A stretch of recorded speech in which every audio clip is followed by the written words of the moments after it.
याला गाईड बार म्हणतात, याला चेन म्हणतात. आणि सर्वात आधी आपण गाईड बार बसवणार आहे.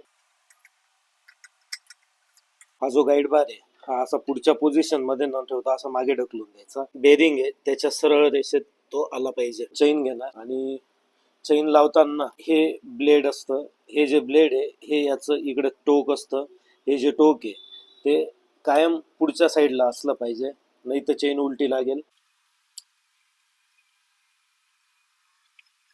आपण ही चेन अशा पद्धतीने एक टाकून घेतली. त्याच्यानंतर आपण थोडं गाईड बार जर पुढे सरकवला तर ते सरळ रेषेत येऊन लागेल. की लूज आहे चेन, पण आपल्याला जेव्हा आपण आता हे जे वरचं कव्हर आहे ते बसू तेव्हा हे बसवल्यानंतर आपण ते टाईट करणार. इथं या कव्हरला हा चेन टाईट आणि लूज करण्यासाठी असतो. जेव्हा हा नट फिरतो तेव्हा त्याचा बोल्ट हा मागे पुढे जातो आणि त्याच्यामुळे चेन टाईट किंवा लूज होते. हे जे वरचे दोन होल आहेत हे या दोन नट साठी आहे. जो बोल्ट आहे हा ह्या होल मध्ये तो आला पाहिजे, तेव्हाच ते प्रॉपरली बसेल. तर आपण लावताना असं चेक करून घेणार तो सरळ रेषेत येतोय की नाही.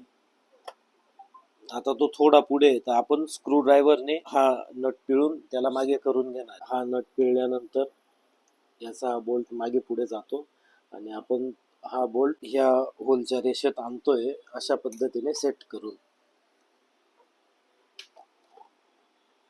आता तो परफेक्ट मॅच झालाय त्या होल सोबत. तो मॅच झाल्यानंतर आपण हे नट एक नॉर्मल थोडे सैलपणे लावून घ्यायचे, जेणेकरून आपण चेन टाईट किंवा लूज करू तेव्हा ती इझिली मागे पुढे होईल.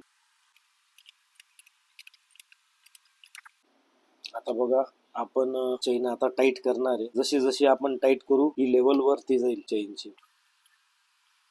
हे बघा मित्रांनो, ही चेन टाईट होते अशा पद्धतीने ती वर गेली आहे. तिची की टाईट झाली अशी चेक करायची की ती परफेक्टपणे योग्य पद्धतीने बसली असं समजून घ्यायचं. आणि त्याच्यानंतर मग हे जे दोन नट आहे हे पूर्णपणे टाईट करून घ्यायचे. आता आपली चेन बसून रेडी आहे, एकदम व्यवस्थित ती चेन बसलेली आहे. अशाच माहितीपूर्ण व्हिडिओसाठी आपल्या पेजला फॉलो करा. धन्यवाद.